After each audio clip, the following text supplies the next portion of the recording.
Hello दोस्तों, welcome to AK history notes. आप सभी दोस्तों का मैं शुक्ला बहुत बहुत स्वागत करता हूं आपके अपने चैनल में। जैसा कि आप लोग जानते हो, आज का नया वीडियो का जो आपका टॉपिक होगा वो BA पार्ट 1 वालों के लिए जो सेकंड सेमेस्टर के छात्र छात्राएँ हैं जो ज्योग्राफी यानी भूगोल ले रखे हैं, उनका पेपर नज़दीक है और अच्छे से तैयारी करने के लिए एक नया मोड है। तो अच्छे से तैयारी करते रहिए। इसमें आज आपको हल मॉडल पेपर अपडेट कराता रहता हूं, जिससे कि आप लोग के पेपर में आने वाले जो क्वेश्चन होते हैं वो अच्छे से आप लोग लिख सकें और अच्छे से तैयारी कर सकें, जिससे कि पेपर में लिखने का सही तरीका और अच्छे से समझ के लिखने में आसानी हो जाएगी। तो ये सारी चीज़ें आज आपको बताया जाएगा। और मैं बता दूं कि जो ये आपका भूगोल यानी कि ज्योग्राफी सब्जेक्ट है, ये बहुत ही महत्वपूर्ण और सबसे टफ सब्जेक्ट माना जाता है। सबसे पूरे सब्जेक्ट में जो ज्योग्राफी है उसके बाद में पॉलिटिकल साइंस आता है। तो इस तरीके से आपको अलग अलग तरीक़ों में तैयार करने हैं अपने क्वेश्चंस के सब्जेक्ट के अनुसार। अब बात करेंगे सबसे महत्वपूर्ण जानकारी एक और है आप लोगों के पास, जो मैं आपको दे रहा हूँ। ये सारी चीज़ें आपको कोई भी नहीं बताता है, ये चीज़ें वही बताते हैं जो इस दौर से गुजरे हैं, वही आपको ये सारी चीज़ बताएंगे। सबसे बड़ी बात होगी इसमें दोस्तों कि जब तक आप अपने आप से तैयारी नहीं करेंगे तो ये चीज़ें आप कभी भी मोटिवेट नहीं कर पाएंगे कि किस तरीके से हमें तैयारी करना है। तो सबसे बड़ी बात होता है दोस्तों अपने आप में कॉन्फिडेंस लाना। तो कॉन्फिडेंस किस तरीके से लाना है, ये चीज़ें आपको यहाँ से समझ में आ जाएगा कि कॉन्फिडेंस जब तक आप क्वेश्चनों को कलेक्ट नहीं करेंगे, कलेक्ट करने के बाद में इसको आप अच्छे से तैयारी करने प्रिपेयरिंग पे नहीं आएंगे, तब तक आपका क्वेश्चंस कभी भी तैयार नहीं हो पाएगा। तो ये सारी चीज़ें आप देखते रहिए। और आपको इसका अगर दोबारा से इसका आपको PDF में चाहिए तो PDF भी आपको यूट्यूब के डिस्क्रिप्शन बॉक्स में टेलीग्राम चैनल के माध्यम के द्वारा आप लोग को PDF कॉस्ट दिया जाता है, जो सारे क्वेश्चंस के आंसर भी आपको दिया जाएगा। और मैं आपको अच्छे तरीके से तैयारी करने का पूरा आशा भी करने का प्रयास कराऊंगा कि आप लोग अच्छे से तैयारी कर सकें। तो आज का सबसे महत्वपूर्ण वीडियो होगा ज्योग्राफी का, और अच्छे से आप लोग हल मॉडल पेपर तैयार करिए। तो आइए चलते हैं आपकी क्वेश्चन पेपर की तरफ। दोस्तों वीडियो को लाइक नहीं किया ज़रूर लाइक करें, चैनल को सब्सक्राइब कर दें और वीडियो को ज़्यादा से ज़्यादा दोस्तों तक शेयर करें। आपका मॉडल पेपर कुछ इस तरीके से है दोस्तों। इसमें आपका BA प्रथम वर्ष यानी सेकेंड सेमेस्टर भूगोल प्रश्न पत्र आपका होगा, सभी लोग जानते हो, मानव भूगोल यानी ह्यूमन ज्योग्राफी। टाइम आपका पता ही है 3 घंटे का है।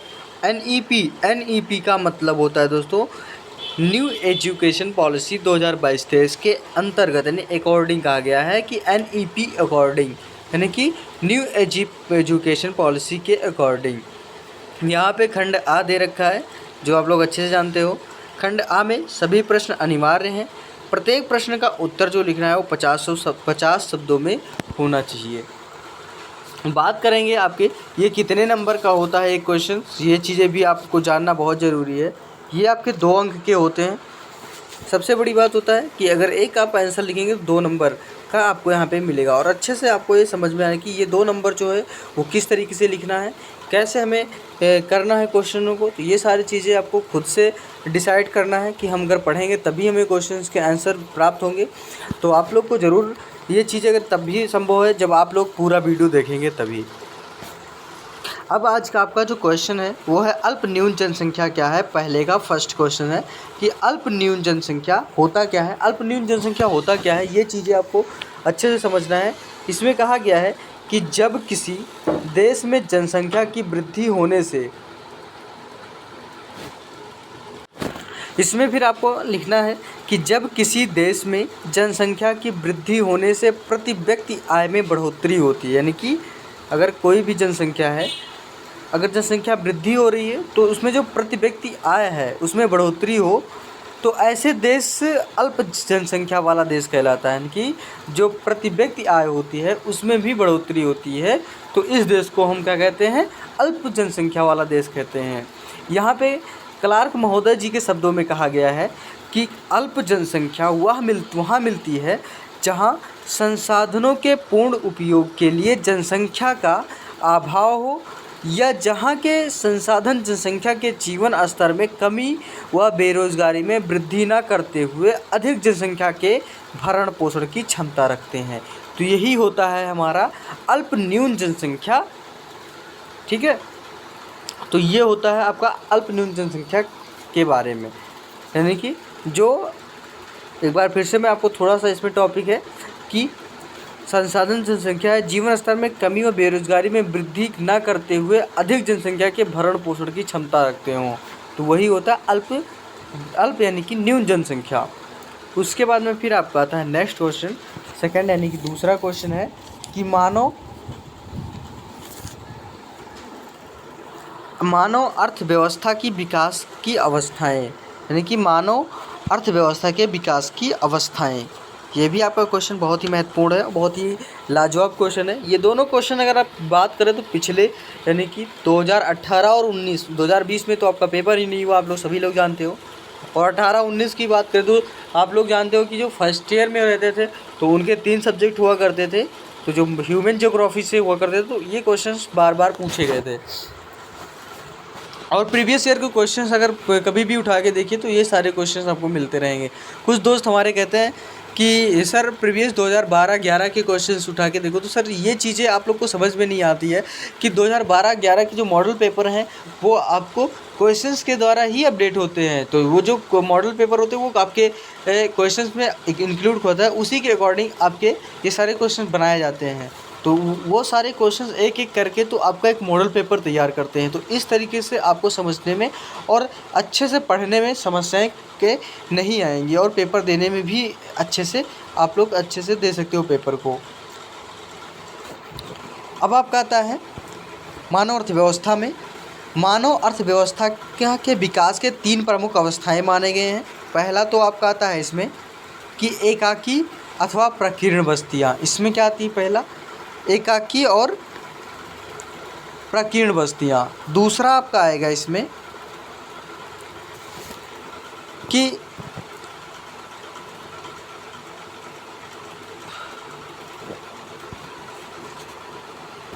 इसमें आपका फिर से एक बार मैं आपको दूसरे शब्दों में बात करेंगे कि मानव अर्थव्यवस्था के, तो इसमें आपको लिखना होगा कि मानव अर्थव्यवस्था के 3 प्रमुख अवस्थाएं हैं। पहला तो आपका आएगा इसमें, पहला लिखेंगे कि आदिम, यानी कि इसमें लिखा है आदिमकालीन, यानी आदिकालीन अर्थव्यवस्थाएं, जिसमें होता है आदिमकालीन अवस्था, यानी कि आदिकालीन अर्थव्यवस्थाएं जो होगी वो कांस्य युग, आखेट तथा पशुचारण आएंगे। आदिकालीन अर्थव्यवस्था में कांस्य युग,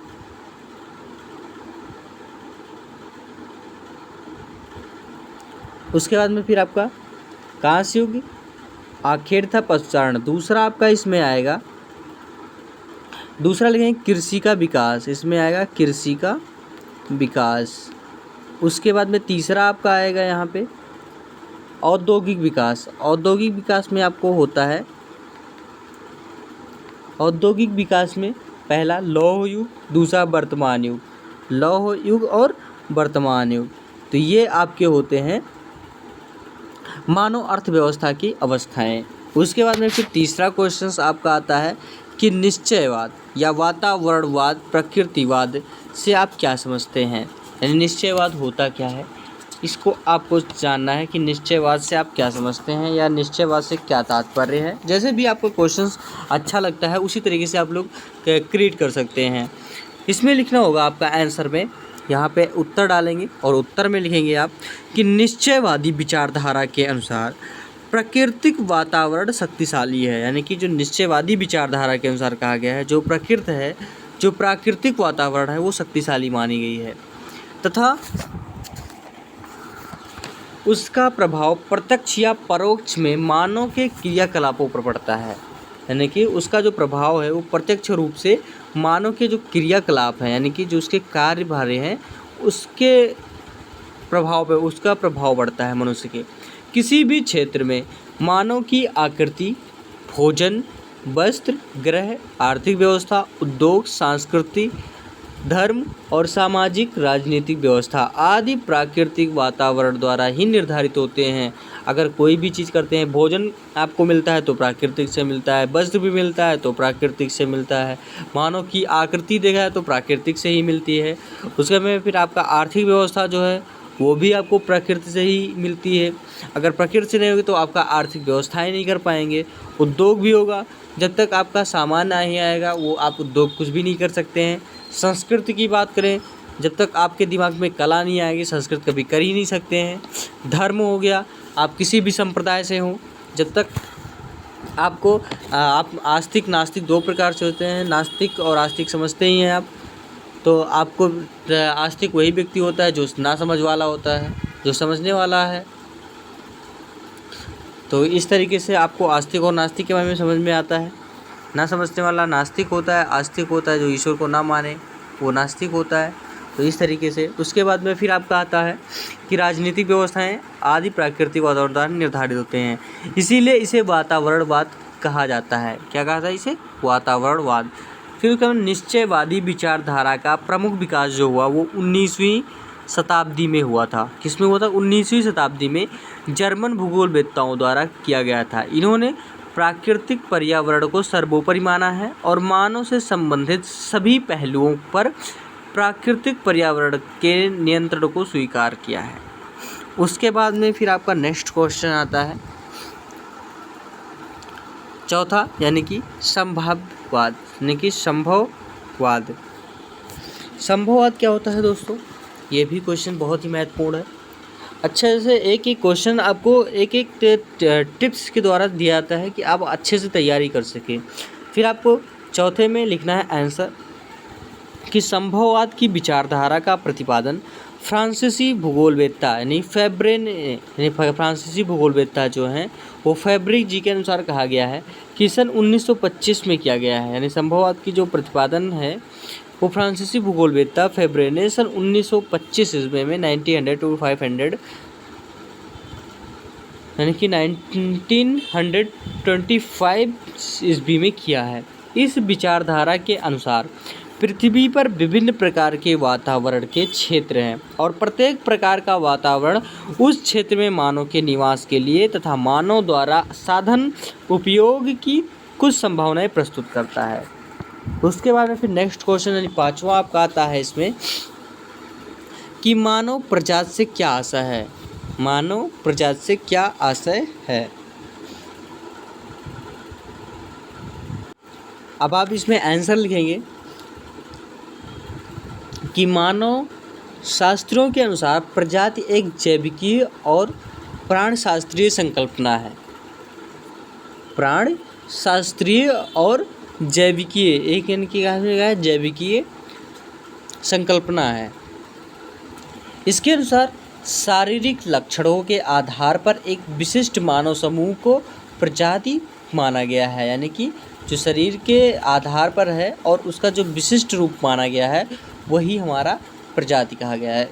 अब क्रोबर महोदय जी के अनुसार कहा गया है कि उन्होंने कहा है प्रजाति के बारे में, क्रोबर महोदय जी ने, कि प्रजाति एक प्रमाणिक प्राणशास्त्रीय अवधारणा है। यह एक समूह है जो वंशानुक्रमण, वंश या प्रजातीय गुण अथवा उप समूह के द्वारा जुड़ा हुआ है। यह सामाजिक सांस्कृतिक अवधारणा नहीं है। प्रोफेसर ब्लास जी के अनुसार कहा गया है कि मानव प्रजाति का वर्गीकरण मानव शरीर की आकृतियों शरीर यानी कि शारीरिक लक्षणों के आधार पर किया जाता है।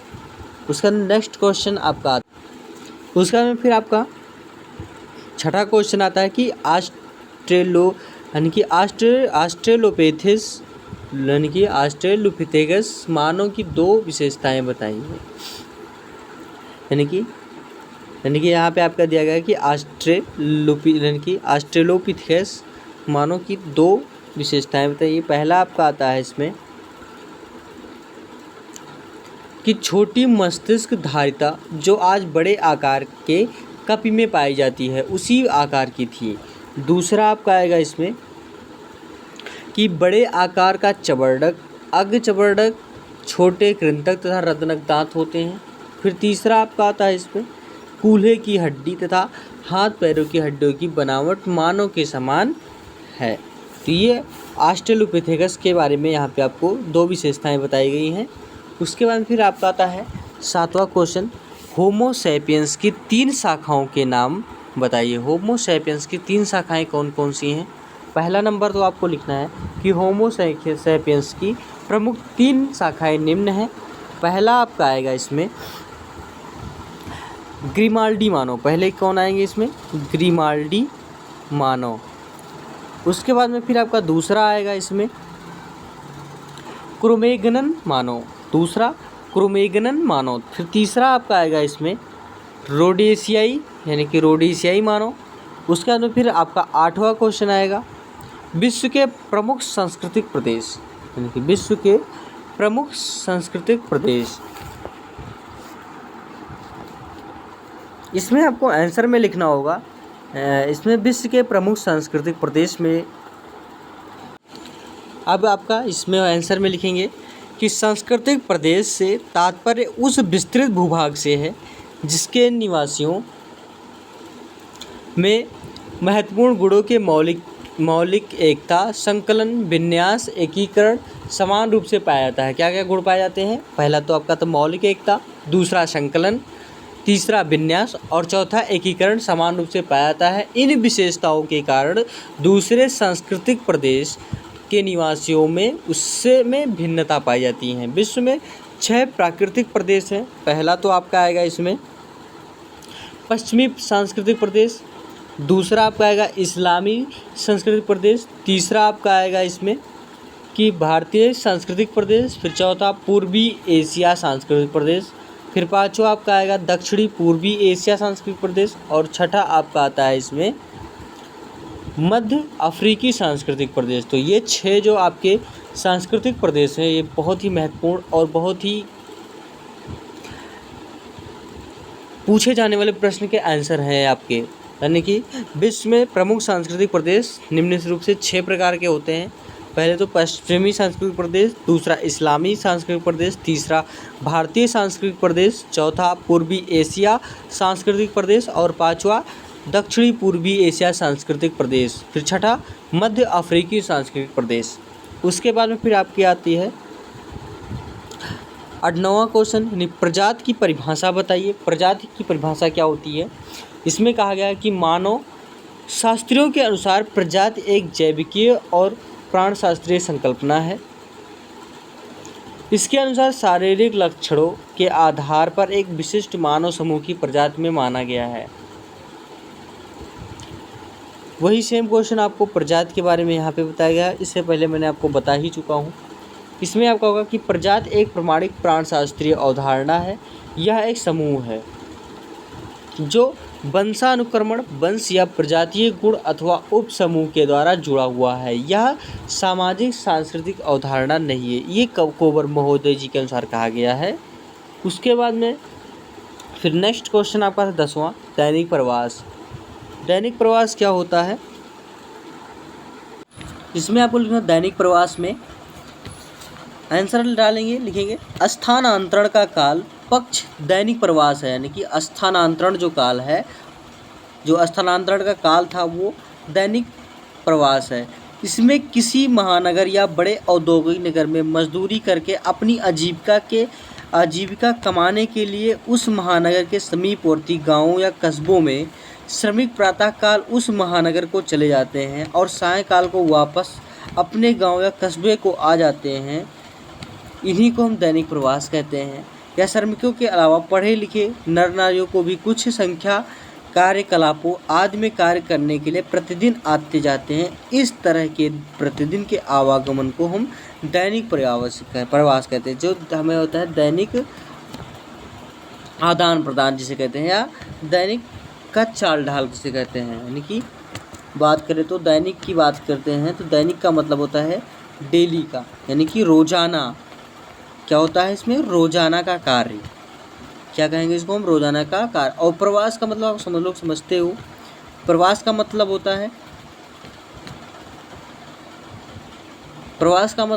है आपका स्थानांतरण या गतिशील। क्या कहते हैं? स्थानांतरण या किसी गंतव्य स्थान। उसके बाद फिर आपका आता है यानी कि रोजाना किसी एक स्थान से दूसरे स्थान पर जाना, यानी कि अपना रूटीन होता है कि उसी स्थान पर जाना फिर अपने स्थान पर आना है। मान लो कि कोई लड़के हैं, जो लड़के अपने स्कूल जाते हैं उसका स्कूल से घर आते हैं, तो ये होता है दैनिक प्रवास। उसके बाद में फिर आपका आता है खंड, यानी कि आपको मैंने खंड आ के बारे में ये सारे क्वेश्चन कंप्लीट किया। खंड आ में 10 क्वेश्चन थे, 10 आपके मैंने एक एक करके सारा चीज़ बताया। और आपको जो भी डाउटफुल हो एक बार वीडियो को दोबारा देखिए, जिससे कि आपको क्लियर हो जाएगा। और वीडियो को ज़्यादा से ज़्यादा दोस्तों तक शेयर करना ना भूलें दोस्तों, क्योंकि ये क्वेश्चंस के जो मॉडल पेपर हैं ये सबके लिए बहुत ही महत्वपूर्ण है और अच्छे से तैयारी करने की आपकी सबसे महत्वपूर्ण बिंदु भी माना गया है। उसके बाद फिर आपका खंड बा ये दे रखा है। खंड बा में केवल 5 प्रश्न अनिवार्य हैं, जो आपके मॉडल यानी कि आपके प्रश्न पत्र में पूछे जाते हैं क्वेश्चन पेपर में, और प्रत्येक प्रश्न का उत्तर 200 शब्दों में है। दूसरा आपका आता है कि नागा के निवास क्षेत्र, अर्थव्यवस्था एवं समाज का वर्णन करें, यानी कि जो नागा के निवास क्षेत्र हैं उनमें अर्थव्यवस्था एवं समाज का वर्णन करना है। इसमें आपको लिखना होगा आंसर में कि भारत की आदिवासी जनजातियों में नागालैंड के निवासी अपने विशेषताओं के कारण अपनी पहचान बनाए हुए हैं। नागा का वास्तविक अर्थ होता है वस्त्र विहीन अर्थात नंगा। नागा का मतलब होता है वस्त्र विहीन अथवा नंगा। नागा जनजाति के लोग बहुत ही कम वस्त्र धारण करते हैं। ये मंगोल प्रजाति से संबंधित हैं। किससे होते हैं ये? मंगोल प्रजाति से संबंधित होते हैं। ये विभिन्न उपवर्गों में विभाजित होते हैं, जैसे चांग हो गए आपके, कूपी, सेना, अंगामी, कोन्यक तथा माहो आदि। इन वर्गों की अलग अलग पहचान होती है नागा की। इसमें हेडिंग लिखना होगा आपका निवास क्षेत्र। इनका निवास क्षेत्र क्या क्या है, इसमें आपको आंसर में लिखना होगा कि नागाओं का प्रमुख निवास क्षेत्र उत्तरी पूर्वी सीमा पर स्थित नागालैंड है, यानी कि कहाँ पे इनका निवास स्थान है? नागालैंड। इस प्रजाति के लोग मणिपुर, मेघालय तथा अरुणाचल प्रदेश में भी पाए जाते हैं। किसमें? मणिपुर में, मेघालय तथा अरुणाचल प्रदेश में भी पाए जाते हैं।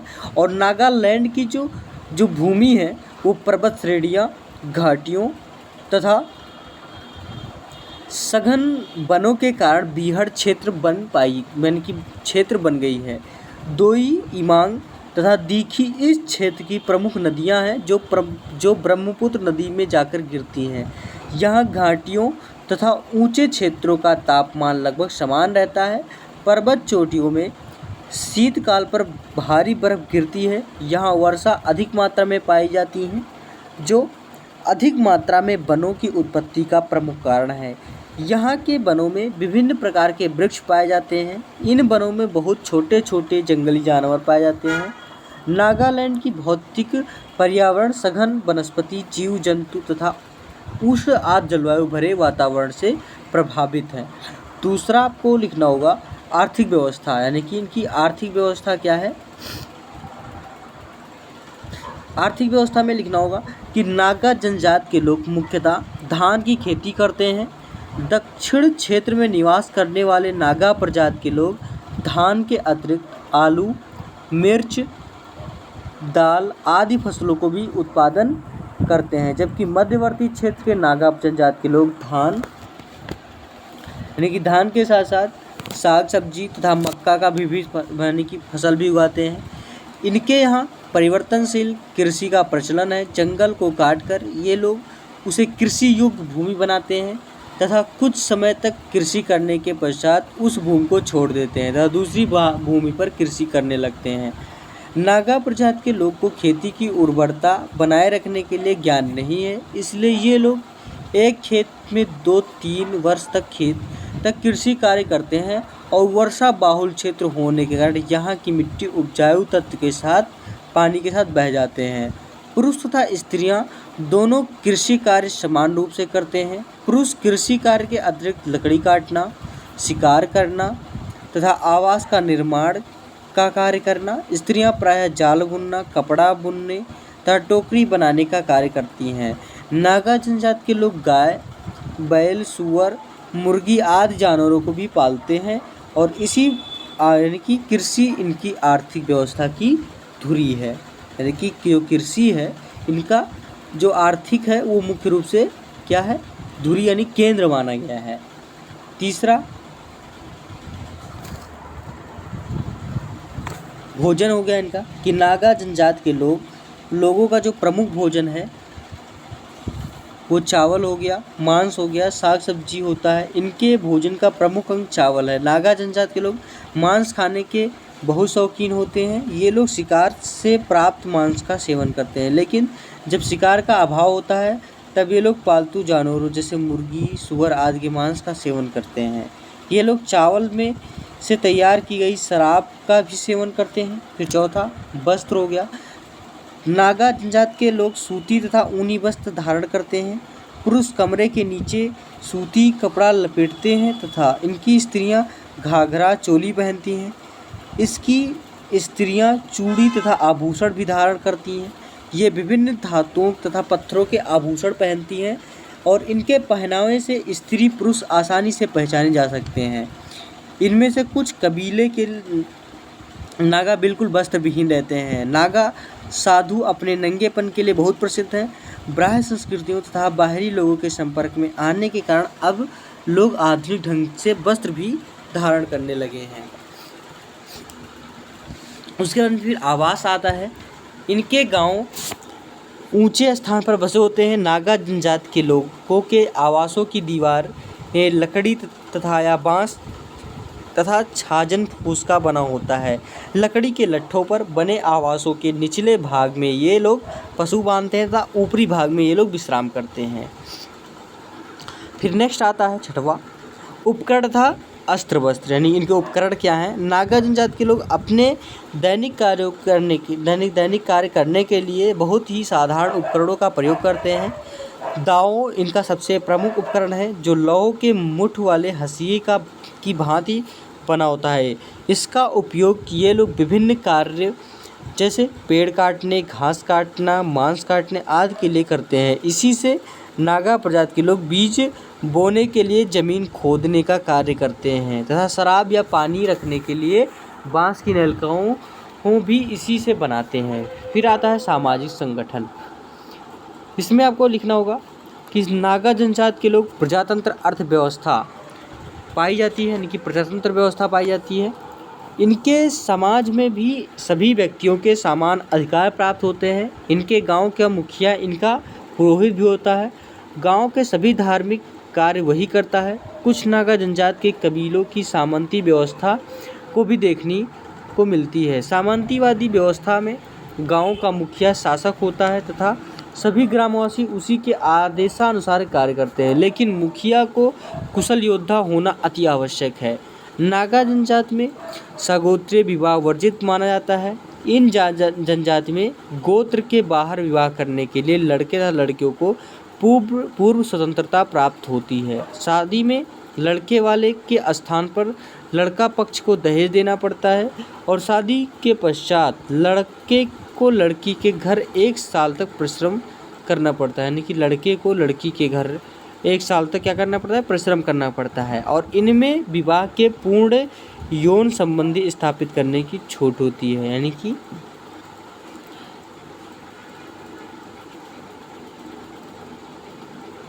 विवाह के बाद लड़का परिवार से अलग रहता है, लेकिन परिवार के साथ उसका आर्थिक संबंध बना रहता है। नागा जनजाति के लोगों में विधवा विवाह का भी प्रचलन होता है, लेकिन विवाह केवल परिवार के सदस्य से हो सकता है। नागा प्रजाति के लोग अनेक परंपराओं तथा विश्वासों में विश्वास रखते हैं, जैसे जादू टोना, भूत प्रेत, इनका अटल विश्वास है। उसके बाद फिर आपका नेक्स्ट आता है दोस्तों, नेक्स्ट क्वेश्चन है कि मानव भूगोल। तीसरा क्वेश्चन, मानव भूगोल के क्रियाशीलता के सिद्धांत की व्यवस्था यानी कि व्याख्या कीजिए। दूसरा क्वेश्चन है इसमें आपका बताई दिया कि मानव भूगोल के क्रियाशीलता के सिद्धांत के बारे में लिखना है। मानव भूगोल के इस सिद्धांत के अनुसार भूपटल पर प्रत्येक तत्व निरंतर परिवर्तनशील होता है तथा भूपटल पर सदैव परिवर्तनकारी शक्तियां का सक्रिय रहते हैं। मानव भूगोल में परिवर्तनशीलता के सिद्धांत का प्रतिपादन फ्रांसीसी भूगोलवेत्ता जीन ब्रून्स ने किया है। ब्रून्स के अनुसार कहा गया है कि हमारे चारों ओर जितनी भी वस्तुएं हैं वे सभी परिवर्तनशील हैं। प्रत्येक वस्तु या तो वृद्धि हो रही हैं या घट रही हैं। वास्तव में कुछ भी अस्थायी नहीं है। भौगोलिक क्रियाएं चाहे वे भौतिक हों या मानवीय हों, दोनों ही निरंतर परिवर्तनशील हैं एवं इसी दृष्टिकोण से इनका अध्ययन किया जाना चाहिए। इसमें निसंदेह नहीं है, यानी इसमें निसंदेह है कि पृथ्वी की हर वस्तु में परिवर्तन हो रहा है, और यह बात अलग है कि कुछ वस्तुओं में परिवर्तन की यह गति अत्यंत धीमी है तथा कुछ में अधिक है।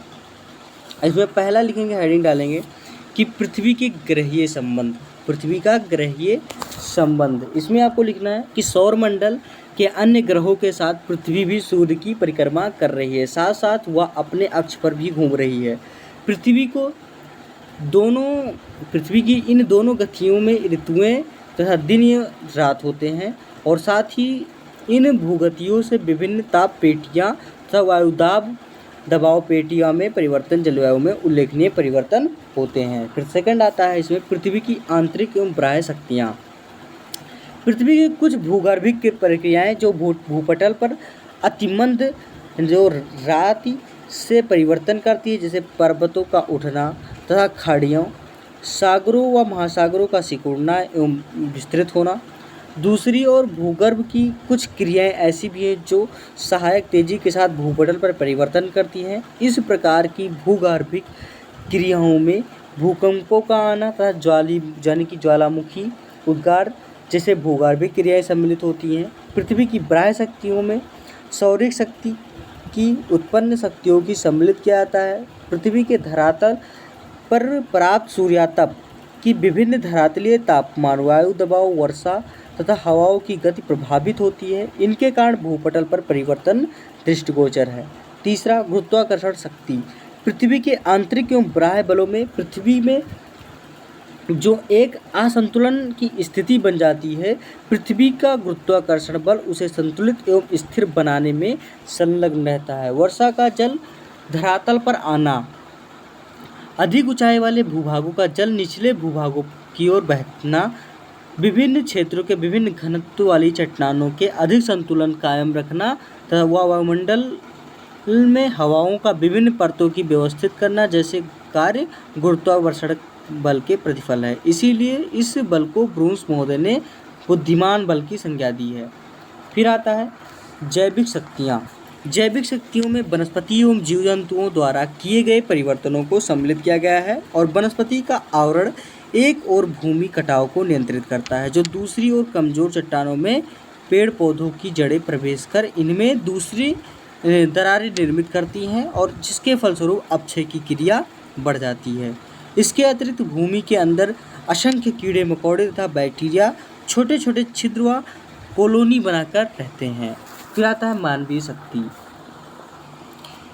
इसमें लिखा है कि मानव ने धरातल पर अपने स्वार्थ के लिए अत्यधिक परिवर्तन किए हैं, जिसमें वर्तमान में धरातल के एक बड़े भाग की सांस्कृतिक भूदृश्य की उपस्थिति देखने को मिलती है। मानव ने वनों को काटकर कृषि कार्य किए हैं, यातायात मार्ग निर्मित कर उन पर वाहन चलाए हैं, भूगर्भ में खनिज तथा सागर से मछलियाँ व विभिन्न सागरीय उत्पाद प्राप्त किए हैं, उद्योग एवं व्यापार के क्षेत्र में तेजी से उन्नति की है।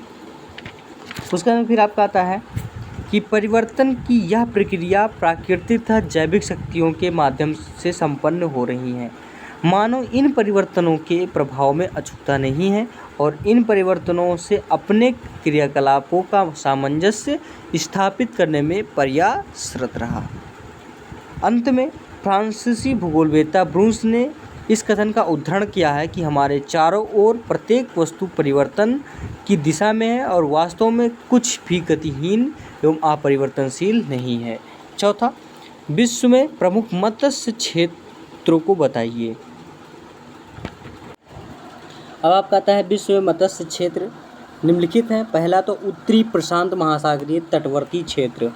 यह क्षेत्र बेरिंग जल डमरू मध्य से लेकर दक्षिण में कैलिफोर्निया तक विस्तृत है। दूसरा, उत्तरी अटलांटिक तटीय अमेरिका क्षेत्र। यह क्षेत्र न्यूफाउंडलैंड तट से उत्तरी अमेरिका के पूर्व तट के सहारे सहारे यानी कि कैरोलिना तक विस्तृत है। इस क्षेत्र में यानी कि ग्रांड बैंक्स नामक प्रसिद्ध क्षेत्र भी शामिल है, यानी कि सम्मिलित है। तीसरा, उत्तरी पश्चिमी यूरोपियन क्षेत्र। यह क्षेत्र उत्तरी आंतरिक से दक्षिणी में जिब्राल्टर तक विस्तृत है। इस क्षेत्र में प्रसिद्ध मछली क्षेत्र डागर बैंक्स स्थित है। ब्रिटेन तथा आइसलैंड तट भी इस क्षेत्र के अंतर्गत आते हैं। नॉर्वे और ब्रिटेन मुख्य उत्पादक हैं। उसके बाद में फिर आपका आता है संसार में मछली पकड़ने वाले मुख्य प्रदेशों, यानी कि मुख्य देशों का उत्पादन लाख मीट्रिक टन में है। पहला तो आता है कि पूर्व सोवियत संघ जो है वो उत्पादन करता है 113 में, जापान 111, संयुक्त राज्य अमेरिका 57। उसके बाद में फिर आपका आता है भारत जो करता है वो 36% करता है। आपका फिर दक्षिण यानी कि दक्षिण Korea 28%, Thailand 28.2, Philippines 20.9, Denmark 19, Norway 18.9, Canada 15.5, Iceland 15, Mexico 14, दक्षिण अफ्रीका 8.7, फ्रांस 8.7, ब्राज़ील 8.5, बांग्लादेश आपका 8.3, ग्रेट ब्रिटेन आपका करता है 8.2, न्यूजीलैंड 5.7, पोलैंड 5.6, टर्की 4 और रोमानिया और ग्रीनलैंड 2 और 1 पर अभी तक अटका है। टोटल अगर बात करें तो मीट्रिक टन जो होता है 995। जापान क्षेत्र जो है, इस क्षेत्र में जापान सागर के उथले समुद्र पर शामिल है। जापान इस क्षेत्र का प्रमुख उत्पादक देश है। यह क्षेत्र ताइवान से लेकर उत्तरी पूर्वी साइबेरिया तक विस्तृत है। जापान के बाद चीन और कोरिया प्रमुख उत्पादक हैं। प्रमुख मत्स्य उत्पादक देशों में जापान, पूर्व सोवियत संघ, संयुक्त राज्य America, Norway, Sweden, Korea, Denmark और थाईलैंड। भारत में भी मत्स्य उद्योग अब उन्नति कर रहा है। उसके बाद फिर नेक्स्ट क्वेश्चन, अल्प जनसंख्या की अवधारणा को स्पष्ट कीजिए। ये भी क्वेश्चन आपका बहुत ही महत्वपूर्ण है। 5वां क्वेश्चन है ये आपका, इस मॉडल पेपर का 5वां क्वेश्चन आपका रहा। इससे पहले मत्स्य के बारे में आपको सारे देश क्षेत्रों को बता ही दिया। इसमें आपको लिखना होगा आंसर में, अल्प जनसंख्या की अवधारणा में जब किसी देश में जनसंख्या की वृद्धि होने से प्रति व्यक्ति आय में बढ़ोतरी होती है तो ऐसा देश अल्प जनसंख्या वाला देश कहा जाता है। क्लार्क महोदय के शब्दों में कहा गया है कि अल्प जनसंख्या वाली यानी कि अल्प जनसंख्या वहाँ मिलती है जहाँ संसाधनों के पूर्ण उपयोग के लिए जनसंख्या का अभाव हो या जहाँ के यानी कि जनसंख्या के जीवन स्तर की कमी व बेरोजगारी में वृद्धि न करते हुए और अधिक जनसंख्या का पोषण करने की क्षमता रखते हों। हालांकि अल्प जनसंख्या वाले क्षेत्रों के प्रति व्यक्ति आय उच्च रहती है, लेकिन इस क्षेत्र में जनसंख्या के कमी के कारण संसाधनों का पूर्ण उपयोग नहीं हो पाता है। अल्प जनसंख्या विश्व के विकासशील एवं विकसित दोनों ही देशों में मिल सकती है। विश्व के विकसित देशों में जनसंख्या की कमी का कारण उन देशों से मिलने वाली निम्न जन्म दर व निम्न मृत्यु दर है। दूसरी ओर विकासशील राष्ट्रों में यदि अल्प जनसंख्या मिलती है तो वह उन देशों में मिलने वाली उच्च मृत्यु दर के कारण है। उसका फिर आपको पता है, क्लार्क महोदय के अल्प जनसंख्या के निम्न 2 प्रकार बताए हैं। पहला तो सकल अल्प जनसंख्या, पहला क्या आता है, सकल अल्प जनसंख्या। इसमें है कि इस प्रकार के अल्प जनसंख्या बहुत कम क्षेत्रों में देखने को मिलते हैं। यह विश्व के कुछ देशों के विलग क्षेत्रों में पाई जाती हैं। इन क्षेत्रों में जनसंख्या का प्रतिस्थापन यानी कि रिप्लेसमेंट रेट बहुत कम रहती है। दूसरा आपका आता है इसमें सापेक्षिक अल्प जनसंख्या। विश्व में इस प्रकार की अल्प जनसंख्या ही सामान्यतः मिलती है। यह जनसंख्या प्रायः उन देशों में मिलती है जिनमें उपयुक्त एवं कुशल व्यक्तियों के अभाव में वहाँ के संसाधनों का पर्याप्त विकास न हो पाया हो। अल्प जनसंख्या विश्व के विकसित एवं विकासशील दोनों राष्ट्रों में मिल सकती हैं। जैसे विकसित राष्ट्रों में कनाडा, संयुक्त राज्य अमेरिका, ऑस्ट्रेलिया, न्यूजीलैंड तथा साइबेरिया क्षेत्र में नवीन बसे भाग का अल्प जनसंख्या वाले हैं। इन प्रदेशों में आर्थिक विकास का स्तर तो उच्च मिलता है, लेकिन जनसंख्या की कमी के कारण वहाँ के संसाधनों को समुचित विकास नहीं हो पाता है। विकासशील राष्ट्रों की अल्प जनसंख्या के क्षेत्रों में भी उच्च मानी जाती है, जहाँ अधिक जनसंख्या होने के बावजूद तकनीकी स्तर मिलता है और उपयुक्त एवं तकनीकी रूप से कुशल व्यक्तियों के अभाव में इन क्षेत्रों के संसाधनों का समुचित विकास नहीं हो सक पाता है। फिर छठा आपका आता है कि मसाई के जीवन पर भौगोलिक वातावरण के प्रभाव का वर्णन कीजिए। बहुत ही बढ़िया क्वेश्चन ये भी आपका है। अब आपका आता है मसाई का निवास क्षेत्र। इसमें मसाई लोग पशुपालक के रूप में पूर्वी अफ्रीका के कीनिया, उत्तरी तंजानिया तथा पूर्वी युगांडा के पठारी क्षेत्रों में पाए जाते हैं। इनके निवास स्थान विक्टोरिया झील के पूर्व में है। यहाँ यह ऊंचा भाग तरारी घाटी से विखंडित है। इस प्रदेश में कई झीलें तथा ज्वालामुखी पर्वत बन गए हैं। घाटी की चौड़ाई 1 किलोमीटर से 64 किलोमीटर तक है। मसाई क्षेत्र 1 अंश उत्तरी अक्षांश से 5 अंश दक्षिणी अक्षांश के मध्य स्थित है। दक्षिण कीनिया तथा उत्तरी टैंगनिका में अधिकांशतः उच्च भूमियों के 1800 मीटर तक है तथा उच्च भूमि का जो मध्यवर्ती भाग है वो 2400 मीटर से 2700 मीटर तक ऊंचा है। इनकी अर्थव्यवस्था के बारे में आप लोग थोड़ा जान लीजिए। पहला तो भोजन आता है। इनके भोजन में मांस का प्रमुख स्थान होता है। यह मांस भेड़ों और बकरियों से प्राप्त किया जाता है। इन मांस के अलावा गायों का दूध भी पीते हैं। ज्वार, बाजरा और मक्का भोजन योद्धाओं को छोड़कर सभी लोग खाते हैं। जंगली जड़ें सिर्फ औरतों का भोजन है। ये पदार्थ नीग्रो तथा बांडोराबो लोगों के पशुओं के बदले में प्राप्त किए जाते हैं। फिर वस्त्र है। मसाई लोग चमड़े के बने हल्के कपड़ों का प्रयोग करते हैं। औरतें एवं योद्धा नवयुवक उत्सव के समय आभूषण धारण करते हैं और चमड़े पर बार बार मक्खन और चर्बी रगड़कर चिकना बना जाता है। औरतें बकरी के चमड़े से बनी हुई ओढ़नी का प्रयोग करती हैं और योद्धा युवकों को टोपी, बाघ, बबून तथा अन्य जंगली जानवरों के चमड़े से तैयार की जाती हैं। धनवान लोगों की कन्याएं हाथ, पैर और गर्दन में लोहे के तार और कड़ियाँ पहनती हैं। फिर आता है क्रॉल। प्रत्येक परिवार का अपना घर और दल होता है। प्रत्येक परिवार का अलग अलग पड़ाव है जिसे क्रॉल कहते हैं। इस क्रॉल में 20 से लेकर 50 तक झोपड़ियाँ होती हैं। ये झोपड़ियाँ अपने स्थान बदलती रहती हैं। नया पड़ाव बनाने से पूर्व नया चरागाह तथा जलपूर्ण स्थान खोज लिया जाता है। खाज यानी कि घास में कुछ झुरमुट आदि का होना भी आवश्यक होता है। क्रॉल बनाने तथा उसका देखभाल करने के लिए कार्य औरतें करती हैं। क्रॉल के अंदर बनाई गई झोपड़ियाँ अंडाकार सा आसपास होती हैं। बीच में 100 मीटर व्यास का खुला स्थान रहता है जिसमें जंगली जानवरों और पशुओं को सुरक्षित रहा जा सकता है। इसमें कुछ द्वार भी होते हैं। पड़ाव के मध्य में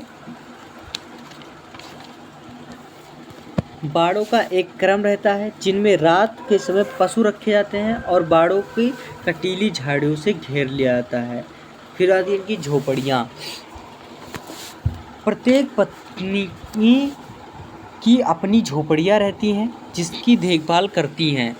उनकी छतों को बैल के चमड़े से छा दिया जाता है। विशेषकर जिस वर्ष प्लेग आदि से अधिक पशु मरते हैं, छतें घास और बांस के ढांचे पर 1/2 यानी कि आधा मीटर मोटी बनाई जाती हैं जिनके ऊपर गोबर और मिट्टी के लेप चढ़ा दी जाती हैं।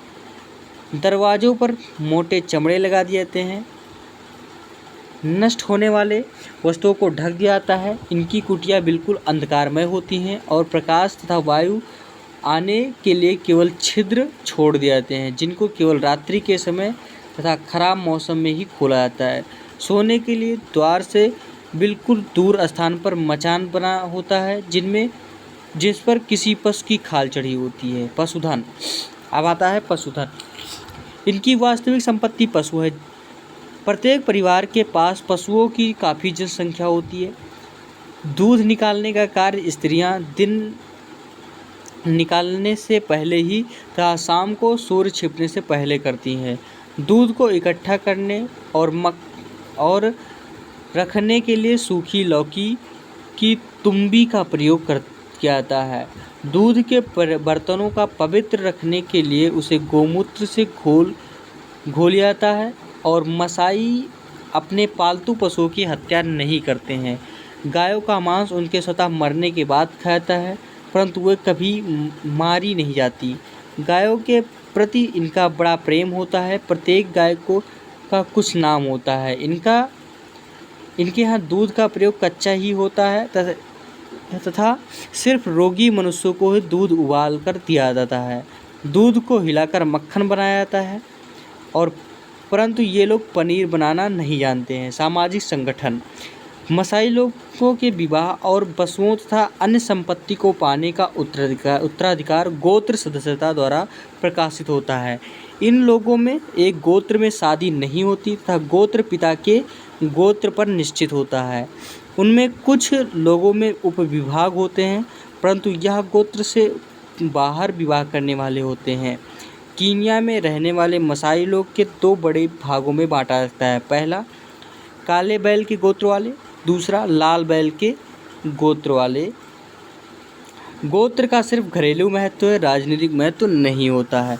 7वां क्वेश्चन आता है, मानव का विश्व में प्रसार किस प्रकार हुआ है, स्पष्ट कीजिए। मानव का प्रसार किस प्रकार से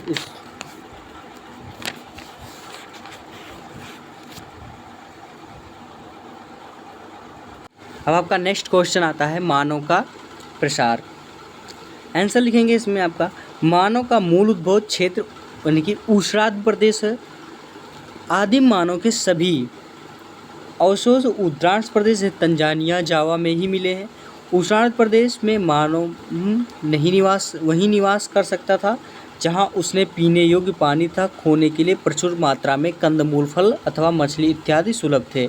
ऐसा प्रकृति जैविक वातावरण ऊष्रार्ध क्षेत्रों के समुद्र के निकटवर्ती क्षेत्रों में ही मिल सकता था। इस वातावरण में उस वनों में विविध प्रकार के खाद्य पदार्थ मिल जाते थे तथा पीने के लिए नदियों, झीलों से जल, उष्ण वातावरण से उस वस्त्र की अथवा घर की आवश्यकता भी नहीं थी। सोने के लिए वृक्षों की छाया अथवा कंदराओं की छांव पर्याप्त थी। ऐसे मौसम में जब वनों में फल मिलना दुर्लभ हुआ था तो वह समुद्र तट पर मछली, केकड़े आदि से उधर पोषण कर सकता था। उसके बाद फिर आपका आता है, तथापि वह विषुवत रेखाओं प्रदेशों के दलदली एवं सघन वन वाले इलाके से भी कतराता था, क्योंकि वह आवागमन कठिन तथा अनेक प्रकार के विषैले जानवरों का भय था। कालांतर में दो कारकों के चलते मनुष्य विश्व के अन्य भागों में फैलने लगा। पहला जलवायुगत परिवर्तन, दूसरा प्राविधिक प्रगति। पहले में लिखना है कि जलवायुगत परिवर्तन की वजह से पूरा प्लीस्टोसीन युग जो 20 लाख वर्ष पूर्व यानी कि प्लीस्टोसीन युग जो है जलवायुगत में 20 लाख वर्ष पूर्व से प्रारंभ हुआ तथा जिसमें मानव एक विशिष्ट जीव के रूप में विकास हुआ। तापमान में वृद्धि, ह्रास और फलस्वरूप जलवायुगत परिवर्तन में प्रभावित रहा। इस युग में प्रारंभ में तापमान अपेक्षाकृत काफ़ी कम था। इस हिमयुग के संभवतः मानव सिर्फ उष्णकटिबंधीय के समुद्र तटीय सम जलवायु में ही जीवित रह सकता था। तत्पश्चात अपेक्षाकृत गर्म जलवायु का काल आया और इसी काल में होमो हैबिलिस के अभ्युदय हुआ। इसके पश्चात हिमानी ठंडा एवं अंतर हिमानी गर्म कालों के आवर्तन होता रहा है। सबसे अंतिम हिमानी युग आज से 70,000 वर्ष पूर्व से 11,000 वर्ष पूर्व तक रहा, जिसमें बोर्म या विस्कॉन्सिन हिमानी युग कहा जाता है। प्रकट कि मानव हिमानी युग में अपेक्षाकृत गर्म उष्णकटिबंधीय समुद्रों, तटों और सिकुड़ कर रहता होगा, जबकि अंतर हिमानी युग में शीतोष्ण कटिबंधों की ओर फैलने की प्रवृत्ति होगी। फिर दूसरा आपका आता है इसमें शीतोष्ण कटिबंधों की ओर फैलने का में अंतर हिमानी। इसमें लिखना होगा आपका कि युग के गर्म वातावरण से आधुनिक मनुष्य की सतत विकासशील प्राविधिक ने मदद की है। होमो इरेक्टस ने जब आग का उपयोग करना सीख लिया तब उसे ठंड से बचने का साधन मिल गया और साथ ही जंगली पशुओं के वन में घेर कर और आग लगाकर मारने का तरीका भी। इसके साथ मारने, काटने, चीरने के विविध प्रकार के अस्त्र बना लिए। पश्चात पशुओं के शिकार के दक्ष हो गया। अंतर्हिमानी युगों में जब पशु घास चरने के मैदानों जैसे सवाना में उत्तर की ओर बढ़ने लगे तो उनके पीछे उनके शिकार की चेष्टा में मनुष्य भी आगे बढ़ता गया। आज भी अफ्रीका के सवाना के क्षेत्रों में शाकाहारी जानवर और मनुष्य ऋतु के अनुसार ऐसे ही आगे पीछे भ्रमण करते हैं। इसी प्रक्रिया में मनुष्य कुछ समुदाय आगे बढ़ते हुए शीतकटिबंध के दक्षिणी छोर तक पहुंच गए तो कुछ बीच के क्षेत्रों में ही बसते गए। फसल उगाने और पशुपालन की विधि ज्ञात हो जाने पर अनेक मानव समुदाय ऐसे वातावरण में स्थायी रूप से बस गए जहां इन कार्यों को करने में विशेष सुविधा थी और इस प्रकार समुदायों में क्षेत्र विशेष जैसे नदियों से निर्मित मैदान जैसे सिंधु गंगा मैदान, नील डेल्टा, मेसोपोटामिया, हांगो बेसिन आदि विस्तृत चरागाहों जैसे सवाना या स्टेपी के प्रति अपनत्व भाव उदय हुआ। साथ ही विभिन्न क्षेत्रों में विशिष्ट जीवन पद्धति भी विकसित होने लगा। मानव के विश्व भर में फैलने में हिमानी युगों से भी कुछ विशेष सुविधा मिली है। हिमानी युग में स्थल भाग पर बर्फ़ अधिक जम जाने के कारण समुद्र में जल का आगम कम हो जाने से उथले समुद्री भाग स्थल रूप में हो गए और इस प्रकार हिंद एशिया के विभिन्न द्वीप तथा ऑस्ट्रेलिया अविच्छिन्न स्थल खंड बन गए तथा मानव का जावा से ऑस्ट्रेलिया में प्रवेश करना सरल हो गया। इसी प्रकार बेरिंग जलखंड के स्थल रूप से आने से साइबेरिया और अलास्का जुड़ गए, यानी कि जो साइबेरिया का मैदान था और अलास्का का ये आपस में जुड़ गए और फिर उत्तरी अमेरिका, मध्य अमेरिका में होते हुए दक्षिणी अमेरिका तक पहुंचना संभव हो गया। आदिमानव का ऑस्ट्रेलिया तथा उत्तरी एवं दक्षिणी अमेरिका में प्रवेश इसी प्रकार संभव हुआ। तो ये रहा आपका मानव का विश्व में प्रसार किस प्रकार हुआ। तो इस तरीके से आपको ये सारे क्वेश्चन एक एक करके बताया, 2, 3, 4, 5, 6 और 7। इसमें से केवल आपको 5 प्रश्न करना है। जो भी आपको अच्छा लग रहा हो, जो भी आपको सरल स्वभाव हो वो आप कर सकते हैं, लेकिन ये क्वेश्चन आपके इम्पॉर्टेंट हैं सातों। तो ये आपका खंड सा कंप्लीट हुआ। उसके बाद में खंड बा आपका कंप्लीट हुआ। उसके बाद में फिर नेक्स्ट आपका आता है खंड सा। इसमें खंड सा में आपका होता है 500 शब्दों में आपका क्वेश्चन लिखना है। इसमें केवल 2 प्रश्न अनिवार्य होते हैं। इसमें सारी चीज़ें आपको प्रश्न आपकी ये है, आपका 8वां प्रश्न हो इसमें आपका खंड सा में कि मानव भूगोल में संभववाद की संकल्पना की विवेचना कीजिए। जो मानव भूगोल में संभववाद है इसकी संकल्पना है, इस पर विवेचना करना है। 9वां क्वेश्चन है जनसंख्या स्थानांतरण क्या है। जनसंख्या स्थानांतरण के कारण एवं परिणामों की विवेचना कीजिए। फिर 10वां क्वेश्चन है कि मानव अर्थव्यवस्था की उत्पत्ति एवं अनुक्रम की विवेचना कीजिए। फिर 11वां क्वेश्चन है कि मानव के क्रमिक विकास का वर्णन कीजिए। हालांकि आपके ये सारे क्वेश्चन खंडसा से हैं। आप लोग सोचते होंगे सर ये क्यों नहीं बताते हो खंडसा के क्वेश्चन। तो ये सारे क्वेश्चन आप इतने लंबे हैं कि आपको थोड़ा समझने में परेशानी भी होगी और बोरियत फीलिंग आएगी। तो ये सारे क्वेश्चंस मैं आपको अलग से वीडियो बनाने का प्रयास करता हूँ जिससे कि आप लोग को थोड़ा पढ़ने में आसानी हो और अच्छे से देख कर आप लोग करेंगे तो इससे आपको 2 चीज़ समझ में आता है। पहला तो क्वेश्चन सारे मिल जाते हैं जो खंड बा और खंड सा में, खंड आ में सारे क्वेश्चंस मैं बताता हूँ, और उसके बाद में जो भी आपको होता है वो लिखने कॉपी करना होता है, आपको लिखना होता है, वो चीज़ें समझ में आ जाता है कि किस तरीके से हमें लिखना है। तो ये सारी चीज़ें यानी कि राइटिंग व्यवस्था आपको क्लियर होता है, उसके बाद में पढ़ने की तरीक़ाएँ भी क्लियर होता है। तो ये सारी चीज़ें आपको खंडसा के क्वेश्चंस को देखने को मिलते हैं। तो इसी वजह से मैं आपको यहाँ पे नहीं बताता हूँ, इसका अलग से वीडियो मैं बना देता हूँ कि आप लोग को थोड़ा पढ़ने में और समझने में आसानी हो। और ये खंड आ और बा आप मॉडल पेपर से तैयार करें जिससे कि आप लोगों को केवल पढ़कर ही इसको आप कर सकते हैं। और खंड सा के क्वेश्चंस केवल आप पढ़ के नहीं कर सकते हैं जब तक इसको आपको है कि हेडिंग आपको क्लियर रूप से समझ ना आ जाए। तो ये सारी चीज़ें होती हैं खंड सा के। खंड सा में आपको 500 शब्दों में लिखना है, तो 500 शब्द का मतलब आप समझते हो कि कितना लिखना होता है। तो दोस्तों इसी के साथ अगली वीडियो के साथ ज़रूर उपस्थित होऊंगा। अगली वीडियो में आपको इसके यानी कि फिर नया मॉडल पेपर होगा और जो भी इसके प्रश्न आपके बच रहे होंगे खंड सा से वो अपडेट कराया जाएगा। और वीडियो आप लोग को अच्छी लगी हो ज़रूर लाइक करें और चैनल को सब्सक्राइब करना ना भूलें और वीडियो को ज़्यादा से ज़्यादा दोस्तों तक शेयर करें। इसी के साथ दोस्तों अगली वीडियो के साथ ज़रूर उपस्थित होगा। धन्यवाद दोस्तों, जय हिंद।